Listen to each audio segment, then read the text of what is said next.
Stadium സന്ദർശിച്ച ശേഷം reporter head ക്വാർട്ടേഴ്സിലെത്തി ഒരുക്കങ്ങളുടെ പ്രത്യേക പ്രസന്റേഷനും അർജന്റീന ടീം മാനേജർ കണ്ടു.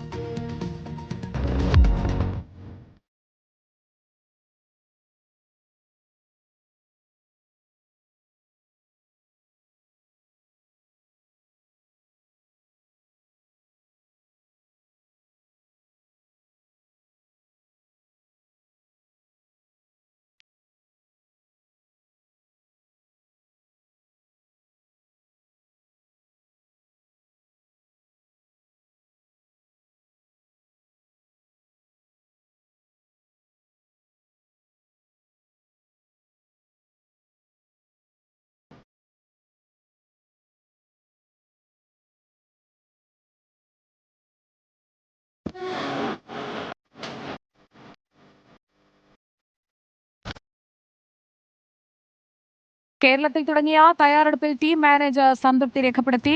വിനേഷ് കുഞ്ഞിരാമനും ലേബി സജീന്ദ്രനും നമുക്കൊപ്പം. ആദ്യം വിനേഷ് കുഞ്ഞിരാമനിലേക്ക്. വിനേഷ് കുഞ്ഞിരാമൻ, എങ്ങനെയൊക്കെയാണ് ക്രമീകരണങ്ങൾ എന്നുള്ളത് നേരിട്ടും അതുപോലെ തന്നെ ചിത്രീകരണത്തിലൂടെയും ഒക്കെ ഇപ്പോൾ മാനേജർ കണ്ടു കഴിഞ്ഞിരിക്കുകയാണ്. എന്തൊക്കെയാണ് ഇന്ന് നടന്ന കൂടിക്കാഴ്ചകൾ സംബന്ധിച്ചുള്ള വിവരങ്ങൾ? സുജയപാർവതി, ആദ്യം നമുക്ക് ഹെക്ടർ ഡാനിയൽ കബ്രേര പറഞ്ഞതിൽ നിന്ന് തന്നെ തുടങ്ങാമെന്ന് കരുതുന്നു. കാരണം അദ്ദേഹം ഇന്ന് ഉച്ചയോടുകൂടി കൊച്ചിയിലേക്ക് എത്തുന്നു. അതിനുശേഷം ഈ പറഞ്ഞ ആളുകളൊക്കെ ആയിട്ട് കായിക മന്ത്രി അടക്കമുള്ള ആളുകളുമായി കൂടിക്കാഴ്ച നടത്തുന്നു, സ്റ്റേഡിയം സന്ദർശിക്കുന്നു, അവിടുത്തെ കാര്യങ്ങളൊക്കെ പരിശോധിക്കുന്നു. ഒപ്പം തന്നെ താമസം എവിടെയാണ് എന്നുള്ള കാര്യത്തിലൊക്കെ ചർച്ചകൾ നടക്കുന്നു, സുരക്ഷയുടെ കാര്യത്തിൽ ചർച്ചകൾ നടക്കുന്നു. അദ്ദേഹം ഏറ്റവും ഒടുവിൽ പറഞ്ഞു വെച്ചിരിക്കുന്നത് എല്ലാ കാര്യത്തിലും തൃപ്തിയുണ്ട്. ആദ്യഘട്ട സന്ദർശനത്തിൽ പൂർണ്ണ തൃപ്തിയാണ് അദ്ദേഹം രേഖപ്പെടുത്തുന്നത്. സ്റ്റേഡിയത്തിൽ ചില മാറ്റങ്ങളൊക്കെ വരുത്തേണ്ടതുണ്ട്. അതിന് ഇനി നമുക്കൊരു 45-50 ദിവസമുണ്ട്. ആ ദിവസം കൊണ്ട് നമുക്ക് ഏതായാലും അതിൽ പറഞ്ഞിരിക്കുന്നത് 3 കാര്യങ്ങളായിരുന്നു. ഒന്ന് സീറ്റിങ്ങിന്റെ കാര്യം, 2 പിച്ച്, മറ്റൊന്ന് ലൈറ്റ്. ഈ 3 കാര്യങ്ങളിലാണ് അദ്ദേഹം ചില ഇംപ്രൂവ്മെന്റ് വേണം എന്ന് പറഞ്ഞിട്ടുള്ളത്. അത് നമുക്കും അറിയാവുന്ന കാര്യം തന്നെയായിരുന്നു. ഈ 3 കാര്യങ്ങളും എന്തായാലും ഇംപ്രൂവ് ചെയ്യേണ്ടതുണ്ട്, അത് മെച്ചപ്പെടുത്തേണ്ടതുണ്ട്, അത് നടത്താമെന്നുള്ള കാര്യവും പറഞ്ഞിട്ടുണ്ട്. അത് നമുക്ക് വളരെ പെട്ടെന്ന് ചെയ്യാവുന്ന കാര്യമാണ് ഉള്ളത്. അതുകൊണ്ട് തന്നെ അതിലൊന്നും ആശങ്കയില്ല. മറ്റു കാര്യങ്ങളിലൊക്കെ അദ്ദേഹം തൃപ്തി പറഞ്ഞിട്ടുണ്ട്. അതായത് താമസം, ഏത് ഹോട്ടൽ, അവിടുത്തെ താമസം, ഭക്ഷണം, അതുപോലെ തന്നെ ഈ യാത്ര, അതായത് സ്റ്റേഡിയത്തിലേക്ക് ഈ ഹോട്ടലിന് എത്ര ദൂരമുണ്ട് എന്നതടക്കമുള്ള കാര്യങ്ങൾ അദ്ദേഹം അന്വേഷിക്കുന്നുണ്ടായിരുന്നു. അതിലൊക്കെ അദ്ദേഹം പൂർണ്ണ തൃപ്തി പറഞ്ഞിട്ടുണ്ട്. ഇനിയിപ്പോൾ വീണ്ടും അർജന്റീനയിൽ നിന്നുള്ള സംഘങ്ങൾ, 1-2 സംഘങ്ങൾ കൂടി മത്സരത്തിന് മുന്നോടിയായി തന്നെ കേരളത്തിലേക്ക് എത്താനുള്ള സാധ്യതയുണ്ട്. അതിലൊന്ന് ഏറ്റവും പ്രധാനമായിട്ടുള്ളത് സുരക്ഷാ കാര്യങ്ങൾ പരിശോധിക്കുന്ന സംഘമാണ്. നമുക്കറിയാവുന്നതാണ്, ലയണൽ മെസ്സിക്ക് അടക്കം ഈ പേഴ്സണൽ സെക്യൂരിറ്റി ഒക്കെ ഉള്ളതാണ്. അപ്പോൾ അതിൽ നിന്നൊക്കെ ഉള്ള സംഘങ്ങൾ ഏതായാലും ഇവിടെ എത്തും, ആ കാര്യങ്ങളൊക്കെ പരിശോധിക്കുകയും ചെയ്തു. ഏതായാലും ആദ്യഘട്ടത്തിലെ പരിശോധനയിൽ തൃപ്തിയാണ് ഇപ്പോൾ രേഖപ്പെടുത്തിയിരിക്കുന്നത്. അങ്ങനെ നമ്മുടെ സ്വപ്നം യാഥാർത്ഥ്യത്തിലേക്ക് അടുക്കുകയാണ്. ഇന്ന് ഒരു നിർണായക ദിവസമാണ് എന്ന് നേരത്തെ മുതൽ നമ്മൾ പറയുന്നുണ്ടായിരുന്നു. ആ നിർണായക ദിവസത്തിന് ശുഭ പര്യവസാനം ആകുന്നു എന്നത് തന്നെയാണ്. കാരണം നമുക്ക് മലയാളികളായിട്ടുള്ള ഫുട്ബോൾ ആരാധകർ ഒക്കെ തന്നെയും കേൾക്കാൻ ആഗ്രഹിച്ച വാക്കുകൾ തന്നെയാണ് ഇപ്പോൾ ലഭിച്ചുകൊണ്ടിരിക്കുന്നത്. ഇപ്പോൾ ലഭിച്ചിരിക്കുന്നത് നമുക്ക് തൃപ്തിയാണ്.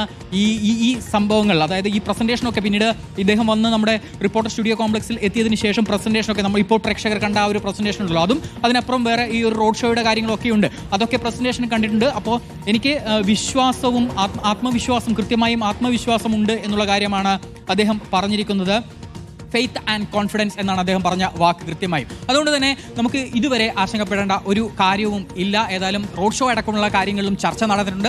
അതിലൊരു അന്തിമ തീരുമാനമാകേണ്ടതുണ്ട്. റോഡ് ഷോ നടക്കുമെന്നുള്ളത് തന്നെയാണ് നമുക്ക് അറിയാൻ കഴിയുന്നത്. അക്കാര്യത്തിലൊക്കെ അദ്ദേഹം ഓക്കെ പറഞ്ഞിട്ടുണ്ട്. ഇനിയും തുടർ സംഘങ്ങൾ വരും, പരിശോധനകളൊക്കെയുണ്ട്, സ്റ്റേഡിയത്തിലേക്ക് എത്തും, സുരക്ഷാ കാര്യങ്ങൾ പരിശോധിക്കും, മറ്റു കാര്യങ്ങളൊക്കെ വീണ്ടും പരിശോധിക്കും. ഏതായാലും ആദ്യഘട്ടം തൃപ്തികരമാണ്. ഇതുവരെ എല്ലാ കാര്യങ്ങളും ഓക്കെ. എതിർ ടീം ആരാണ് എന്നുള്ള കാര്യത്തിൽ വ്യക്തത വന്നിട്ടുണ്ട്. പക്ഷേ നമുക്കിതിപ്പോൾ പറയാൻ കഴിയില്ല. അത് മുഖ്യമന്ത്രി തന്നെ പറയും. ആ ടീമിനെ കുറിച്ചുള്ള കാര്യങ്ങളും ഏതായാലും അദ്ദേഹത്തോട്, കബ്രേരയോട് പറഞ്ഞിട്ടുണ്ട്. ഹെക്ടർ ഡാനിയൽ കബ്രേരയോട് ഇതാണ് ടീം എന്നുള്ള കാര്യങ്ങളൊക്കെ നേരത്തെ തന്നെ അദ്ദേഹത്തെ അറിയിച്ചിട്ടുണ്ട്. അക്കാര്യത്തിലും അദ്ദേഹം ഓക്കെയാണ്. അതായത് ലോക റാങ്കിങ്ങിൽ ആദ്യ 50-നുള്ളിലുള്ള ഒരു സംഘം തന്നെ, ഫിഫ റാങ്കിങ്ങിൽ 50-നുള്ളിലുള്ള ഒരു സംഘം തന്നെ വേണമെന്നതാണ് നിഷ്കർഷ.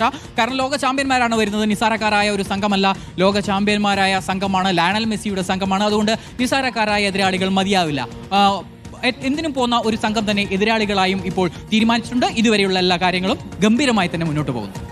ഓക്കെ വിനേഷ്, ലേബി സജീന്ദ്രൻ കൂടി നമുക്കൊപ്പം ഉണ്ട്. ലേബി സജീന്ദ്രൻ, കലൂരാണ് കേന്ദ്രം. ലേബിയുടെ തട്ടകത്തിലേക്ക്, കൺമുന്നിലേക്ക് മെസ്സി എത്തുകയാണ്. ലോക ചാമ്പ്യന്മാരെ വരവേൽക്കാനായിട്ടുള്ള സ്റ്റേഡിയത്തിലെ സജ്ജീകരണങ്ങളൊക്കെ അർജന്റീന ടീം മാനേജർ വിലയിരുത്തിയോ? സുജയ, തീർച്ചയായും സ്റ്റേഡിയം കണ്ട് അദ്ദേഹം വിലയിരുത്തി ചില നിർദ്ദേശങ്ങൾ നൽകിയിട്ടുണ്ട്. അത് ഏറ്റവും പെട്ടെന്ന് പൂർത്തീകരിക്കുമെന്നാണ് സംസ്ഥാന സർക്കാർ നൽകിയിരിക്കുന്ന ഉറപ്പ്. 30 ദിവസത്തിനുള്ളിൽ കലൂർ സ്റ്റേഡിയത്തിന്റെ നവീകരണം പൂർത്തിയാകുമെന്ന് മന്ത്രി അറിയിച്ചിട്ടുണ്ട്. അതുപോലെ തന്നെ തിരുവനന്തപുരത്താണ് ആദ്യം തീരുമാനിച്ചിരുന്നതെങ്കിലും മലപ്പുറത്തെ കായിക പ്രേമികളെ കൂടി കണക്കിലെടുത്തുകൊണ്ടാണ് കൊച്ചി സ്റ്റേഡിയം തിരഞ്ഞെടുത്തത് എന്ന് മന്ത്രി പറഞ്ഞത് കേരളത്തിലെ ഫുട്ബോൾ പ്രേമികൾക്ക് നൽകിയ ഒരു ആദരവ് കൂടിയായി വേണം സുജയ കണക്കിലാക്കാൻ. ഏതായാലും അദ്ദേഹം സ്റ്റേഡിയം വിസിറ്റ് ചെയ്ത് തൃപ്തിയോടുകൂടി തന്നെയാണ് കളമശ്ശേരിയിലെ റിപ്പോർട്ടർ TV മുഖ്യ ഓഫീസിലേക്ക് വന്നത്. ഇവിടെ വന്ന് അദ്ദേഹം കണ്ട പ്രസന്റേഷന് ശേഷവും അദ്ദേഹം തൃപ്തി രേഖപ്പെടുത്തിക്കൊണ്ടാണ് ഇപ്പോൾ മാധ്യമങ്ങളെ കണ്ട് സംസാരിച്ചത്. ഒരു കാര്യം കൂടിയുണ്ട്, 30 ദിവസത്തിനുള്ളിൽ സ്റ്റേഡിയത്തിന്റെ നവീകരണം പൂർത്തിയാക്കിയിട്ടുണ്ടെങ്കിൽ അതും അവിടെ നിന്ന് ടീം വന്ന് വിലയിരുത്തി അതിനുള്ള ഗ്രീൻ സിഗ്നലും നൽകും. സുജയ.